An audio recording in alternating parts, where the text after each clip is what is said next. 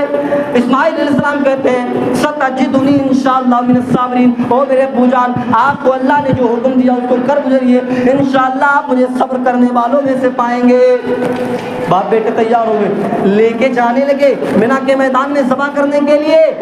شیطان آیا حضرت حاجرہ کے پاس، کیا کہتا ہے، ارے تمہیں نہیں معلوم ابراہیم کہاں لے کر کے گئے تمہارے اسماعیل کو؟ کہا نہیں، لے کے ہوں گے کہیں گھمانے کے لیے۔ شیطان نے بہکایا، ارے وہ ذبح کرنے کے لیے گئے ہیں، وہ تمہارے بیٹے اسماعیل کو ذبح کرنے کے لیے لے کر کے گئے ہیں۔ حضرت حاجرہ کہتی ہے، ارے کوئی باپ ایسا بھی ہو سکتا ہے جو اپنے بیٹے کے گلے پر چھری چلائے، اپنے باپ کو اپنے بیٹے کے گلے پر چھری چلائے، اپنے بیٹے کو ذبح کرے؟ ایسا ہو ہی نہیں سکتا۔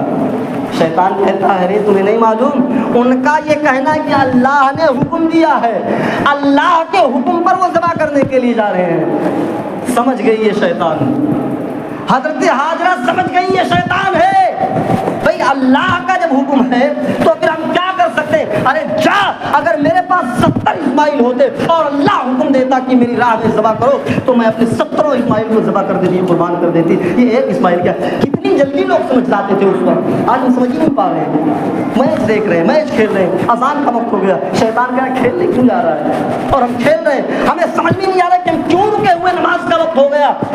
حضرت حاجرہ کتنی جلدی پہچان گئی، وہاں سے بھاگا ابراہیم علیہ السلام کے پاس آیا۔ ابراہیم علیہ السلام کو بھی بہکایا، ارے بڈھے 80 سال کے ہو گئے، 85 سال کے ہو گئے، بال سفید ہو گئے، اور تو اس عمر میں بیٹے کو ذبح کرنے کے لیے جا رہا ہے، جو تیرا سایہ ہے، جو تیرا داہنا ہاتھ ہے، جو تیرا سہارا بنے گا، تم اسے ذبح کرنے کے لیے جا رہا ہے؟ تیری عمر بڈھے ہو گئے، تم اس کو ذبح کرنے کے لیے جا رہے ہو؟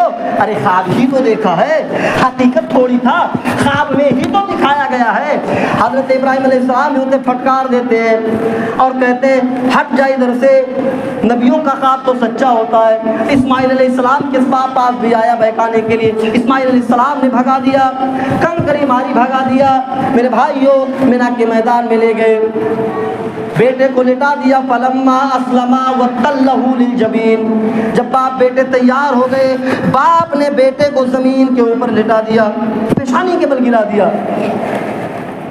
پیشانی کے بل گرا دیا اور ذبح کرنے ہی والے تھے. حضرت اسماعیل کہتے میرے ابو، او میرے ابو، آپ مجھے ذبح کرو گے ایسے ہی تو میں تڑپوں گا، میرے ہاتھ کھلے رہیں گے تو شاید میں اپنے ہاتھ کو گلے پر بھی پہنچا سکتا ہوں اور آپ مجھے آسانی کے ساتھ ذبح نہیں کر پاؤ گے، قربان نہیں کر پاؤ گے. ایسا کرو آپ میرے ہاتھ اور پیر کو باندھ دو تاکہ آپ کو دقت نہ ہو. حضرت ابراہیم علیہ السلام کہتے او میرے بیٹے، تم اللہ کے اس حکم کو پورا کرنے کے لیے میری کتنی مدد کر رہے ہو، میری کتنی ہیلپ کر رہے ہو. بہرحال باندھ دیا گیا، کپڑے وپڑے ہٹا دیے گئے اور ابراہیم علیہ السلام اپنے بیٹے کے گلے پر چھری رکھ دی. بتائیے کون ایسا باپ ہو سکتا ہے جو اپنے باپ کے، اپنے بیٹے کے گردن پر چھری رکھے؟ ذرا آپ یہ چیز اپنی اولاد کے بارے میں کبھی تصور کر کے سوچو کہ میں اپنے بیٹے کے گلے پر کیسے. ایک انسان بچے کو تھوڑا سا بخار ہو جاتا ہے تو باپ بے قرار ہو جاتا ہے، باپ پریشان ہو جاتا ہے. بتائیے اللہ سے کتنی محبت ابراہیم علیہ السلام کرتے تھے کہ ایک حکم پر لٹا دیا زمین پر اور چھری رکھ دی، ذبح کر رہے تھے.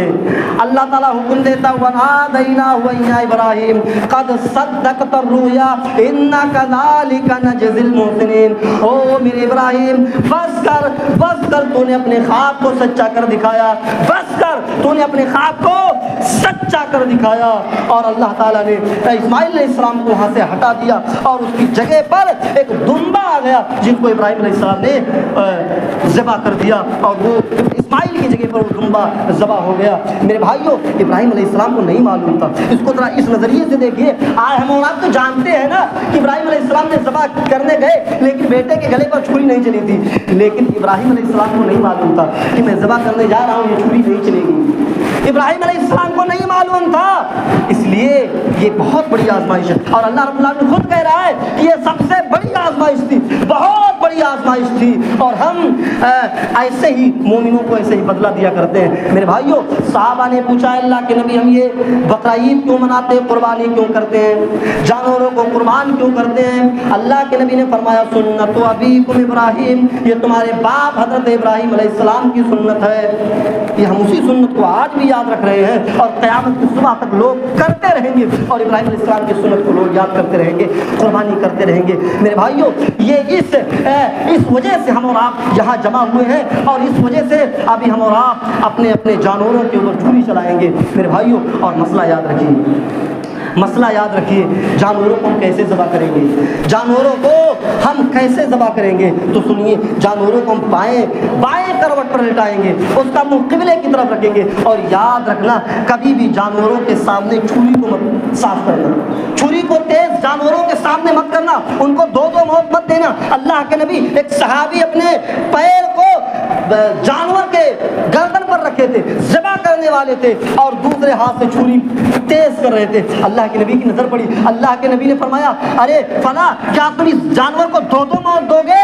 دو موت سے مارنا چاہتے ہو؟ یہ کام تم پہلے نہیں کر سکتے تھے. اس لیے میرے بھائیوں، یہ سارے کام جانوروں کو اپنے جہاں ذبح کر رہے ہیں وہاں لانے سے پہلے یہ سارے کام کر رہے ہیں. اور یاد رکھیں دوسرے جانور وہاں موجود بھی نہ ہوں. اس حال میں کریں کہ وہاں دوسرے جانور نہ موجود ہوں. دوسرے جانور کو الگ کریں، اس کے بعد قربانی کریں، اس کے بعد جانور کے گلے پر چھری چلائیں. اور ایک مسئلہ اور یاد رکھنا، لوگ بہت پوچھتے ہیں کس کے نام سے ہو قربانی، کس کے نام سے کرنا چاہیے قربانی. ایک صاحب کہنے لگے گاؤں پہ گیا، پچھلے سال میرے نام سے ہوا تھا، اس سال بیوی کے نام سے کر دوں ٹھیک رہے گا؟ میں نے بھی کہہ دیا کہ پچھلے سال تم کما رہے تھے، لا رہے تھے، اس سال بیوی کما رہی ہے کیا؟ ارے بھائی، گارجن آپ ہونا، اپنے نام سے کرو. اللہ کے نبی دو جانور ذبح کر رہے ہیں، دو جانور کی قربانی کر رہے ہیں، ایک پر چھری چلا رہے ہیں تو کیا کہہ رہے ہیں؟ اللہم تقبل من محمد ومن آل محمد، یہ قربانی میری طرف سے اور میرے گھر والوں کی طرف سے قبول کر رہے ہیں. اور دوسرا جانور جب ذبح کر رہے ہیں تو کیا کہا؟ اللہم تقبل من محمد ومن امت محمد، یہ جانور میری طرف سے اور میری پوری امت کی طرف سے قبول فرما لے. جبکہ اس وقت آپ کی 3 بیٹیوں کا انتقال ہو چکا تھا. آپ کی 3 بیٹیوں کا انتقال ہو چکا تھا، آپ کے بیوی کا بھی انتقال ہو چکا تھا، حضرت خدیجہ کا، آپ کے ایک چچا حضرت حمزہ بھی جنگ بدر میں شہید ہو چکے تھے۔ لوگ یہ بھی بڑا مسئلہ پوچھتے کہ بھئی میرے ابو انتقال کر گئے ہیں، میری امی انتقال ہو گئی ہے، تو امی کے نام سے قربانی، مردے کے نام پر قربانی کرنا کیسا ہے؟ آپ ہی بتائیے، 2 جانور کیے اور اللہ کے نبی قربانی کے موقع پر 100 جانور قربان کیے، 100 جانور، لیکن آپ نے مرحوم کے نام پر، مردوں کے نام پر کبھی قربانی نہیں کی۔ نہ اس پر نبی کا عمل ہے، نہ صحابہ کا عمل ہے۔ ہم کیوں، جو نبی سے ہمیں نہیں مل رہی ہے، جو چیز صحابہ سے ہمیں نہیں مل رہی، ہم اس کو کیوں نقطہ بنائے ہوئے اور ہر سال یہ مسئلے پوچھتے ہیں؟ مردے کے نام پر قربانی نہیں ہے، مردے کے نام پر صدقہ ہے۔ آپ اگر قربانی کرنا چاہتے ہیں تو اس کو قربانی کا نام مت دیجیے، اس کو صدقے کا نام دیجیے، اور صدقہ وہ ہوتا ہے جس کو آپ استعمال نہیں کر سکتے۔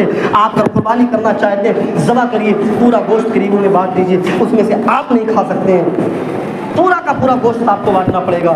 لیکن اگر آپ یہ چاہتے ہیں کہ میں جو قربانی کر رہا ہوں اس پر مجھے بھی ثواب مل جائے، میرے پورے گھر والوں کو بھی ثواب مل جائے اور میرے مرحوم کو بھی ثواب مل جائے، تو اسی ایک جانور میں آپ سب کو ثواب پہنچا سکتے ہیں۔